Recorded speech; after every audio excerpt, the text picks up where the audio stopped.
What's going on, guys? So we're just going to jump into part 2 of the Q&A for online arbitrage now. I did part 1 and I kind of broke it into 2-part series because there was a lot of questions here and I didn't want the Q&A video to go for like an hour long, so I broke it apart. So Sam Frame says, "Hi Brian, this is not related to this video, but I want to start using coupon codes to find deals. Is it a problem if I live in the UK? Are there any UK-based coupon sites I could use?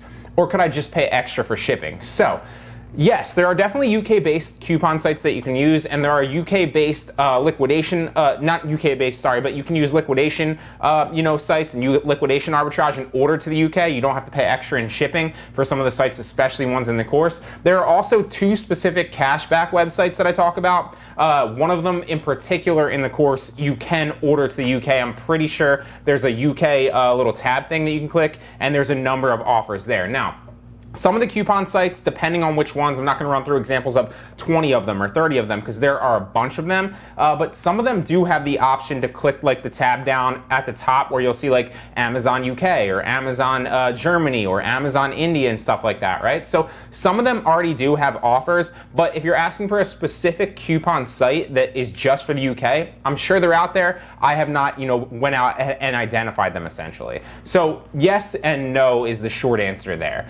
Zizag Online says, "I'm very new to Amazon. When buying inventory on Amazon using coupons, how many units is the proper number to avoid getting cease and desist letters from sellers to sell their items? 1, 5, 10? Is there a magic number?" This is something that I've really made a push to put into the new version of Online Arbitrage Pro 2.0. One of the things, and I started teaching this business model probably like 2 years ago when I kind of basically invented it essentially. I started as like a private label seller and I put a lot of my coupon codes and my products on these coupon websites, and I thought to myself one day, what is stopping me from being a buyer, buying these and then reselling them? So I put it into practice and there was nothing really stopping me. Now, there's a few things that are stopping people now. Obviously, it's about 2 years later, so a big push, and one of the specific modules in the course basically covers IP complaints, copyright complaints, and cease and desist letters. So in short, without getting too in-depth with it, because like I said, the entire module in the course goes over for like an hour or 2 hours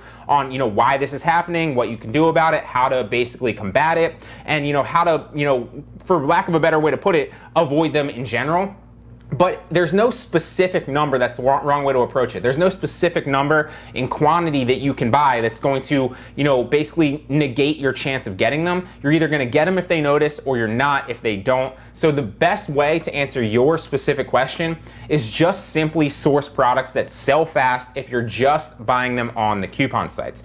That said, coupon arbitrage is a great method to make money. Don't get me wrong. It's one of my favorites, but I always recommend using all of the different arbitrage techniques, not just coupon websites and coupon arbitrage. Use the cashback arbitrage, use the coupon arbitrage, use the liquidation arbitrage, use like the Facebook review groups. There's a number of different ways to do online arbitrage. They're all very, very great. Unknown says, "All right, I'm trying to get into this. Money's not an issue. I have plenty of capital to buy, but I cannot buy anything liquidation. Every single liquidation site says they require my business info, but I have no business. I'm just someone trying to sell more items on eBay. I do it casually with this stuff. I buy them." Okay, so I know where this is going. Basically, he's saying all the liquidation websites want like your wholesale certificate or your business EIN number. So you have 2 options. If you want to do it like he's specifically saying right here, or he or she, it's unknown, is saying here, then you can basically file for an EIN number with the government and then file for a wholesale license with your state, submit those, and you can do that as a sole proprietor or as yourself. But if you're just a sole proprietor and you don't want to do a business like this person's specifically asking,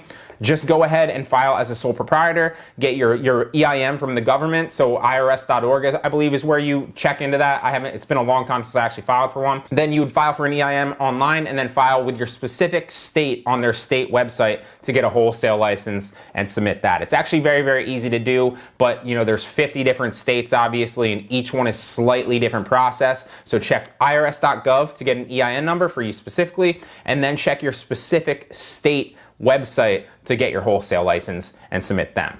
Ben asks, "Would love to buy a pallet. Don't have things like that in this corner of the world, but every time I see a YouTuber get one, I'm always pumped." Actually, Ben, you can buy liquidation, and you can buy a liquidation pallet. I believe he's in New Zealand, if I'm not mistaken.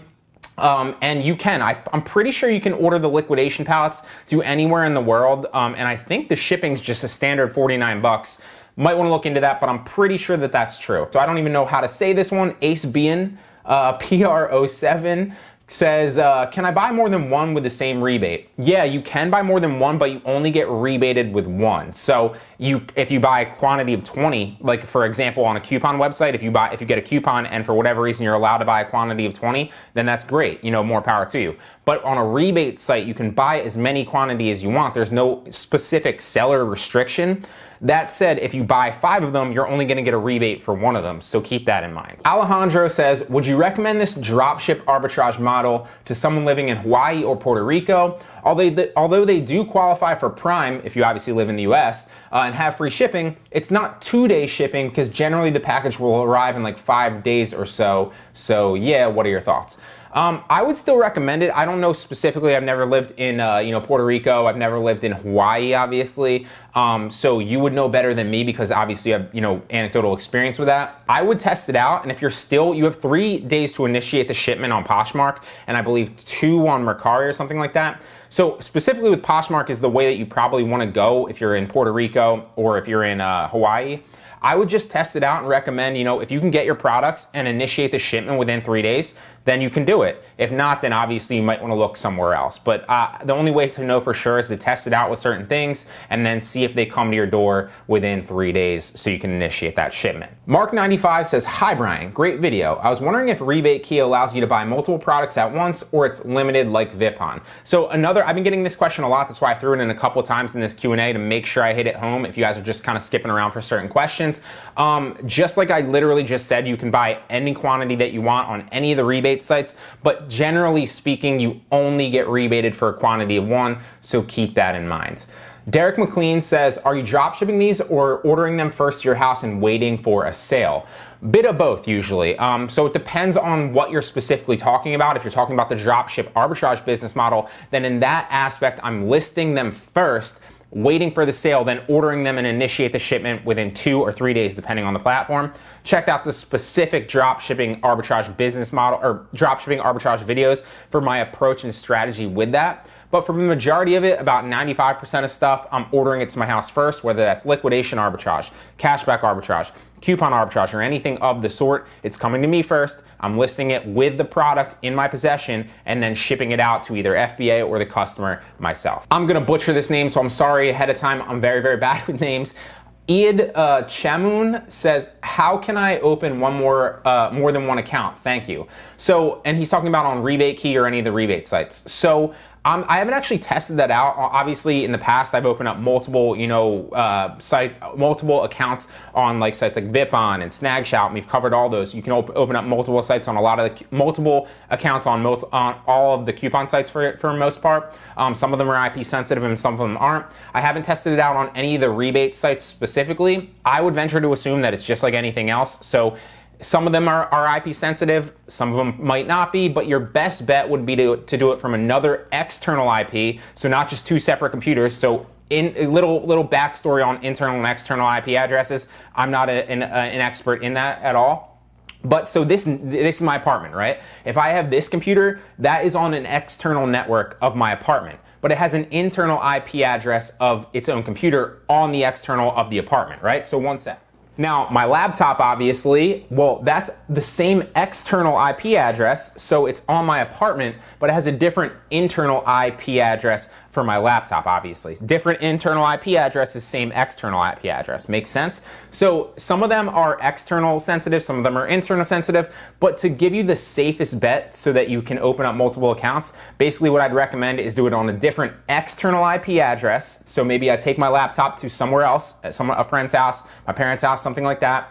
Open it up with a different email account and a different name, and then boom, you're in. You have multiple accounts. Works the same on any specific coupon website, but it depends on any rebate website and all the other websites. But it's going to depend on that specifically and how they handle things like that. So Semyak says, does this work for Canadians? Yeah, it works anywhere in the world. You can do it anywhere in the world. Obviously, the majority of the people in the course are in the United States, but you can do this anywhere in the world. I have a bunch of Canadians in the actual course. Chris Andrews says, Hey Brian, does it matter if there's just one seller? Also, do you look at the brand and the seller to see if they're different? So I don't look at the brand or the seller to see if they're different. It doesn't matter to me at all. And in most aspects, it doesn't matter to me if there's one seller or multiple sellers. Now, if you're looking at a specific product listing and it's got like 30 sellers and a bunch of different offers, well then I might steer clear of that and kind of go in a different direction, knowing full well that I'm gonna be playing like buy box tag, and I'm gonna be playing like drop the price and in price battles because there's so many other competing sellers on that listing. But that's the only instance where I'd think about something like that.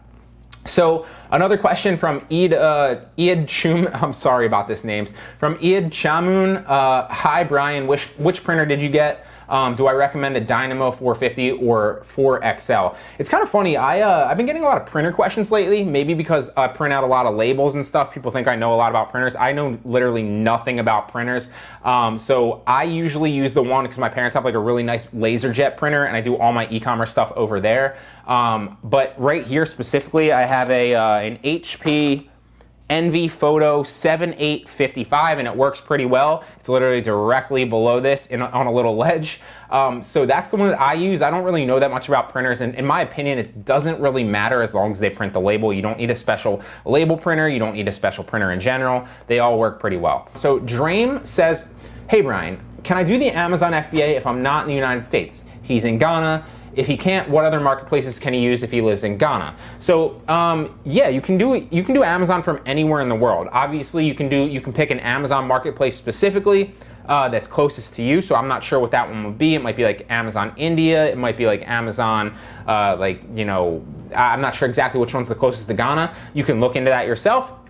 Or you can specifically use Amazon US and use a prep center, which is what a lot of people do. And so your products are never actually leaving the US, right? You're ordering in the US to a US prep center who's then sending them to Amazon US. You can be anywhere in the world and manage your Seller Central. It's really, really easy to do so. So Anthony Seddon says, is your method possible outside the US? Yep, it's possible outside the US. I think I threw these all, this was like a few days ago when I grabbed all these questions. So I think I threw these all in just to make sure to hit it home, because that's one of the most popular questions that I get usually. Can you do it from outside the US? Can you do it from a specific country? Insert country here. Yeah, you can do it from anywhere in the world, just like I answered before. So finally, the last question, Georgina says, love this idea. After selling on Poshmark for a year part-time, I'm finally seeing some light at the end of the tunnel. Also, there are no specific Poshmark requirements to list the items as boutique. That's a question. So no, there's no specific requirements. They just have to be new. That's the only requirement. Can't wait to try this along with the app you went over in the previous video. I'm binge watching your videos and taking notes. Love them. Can't wait.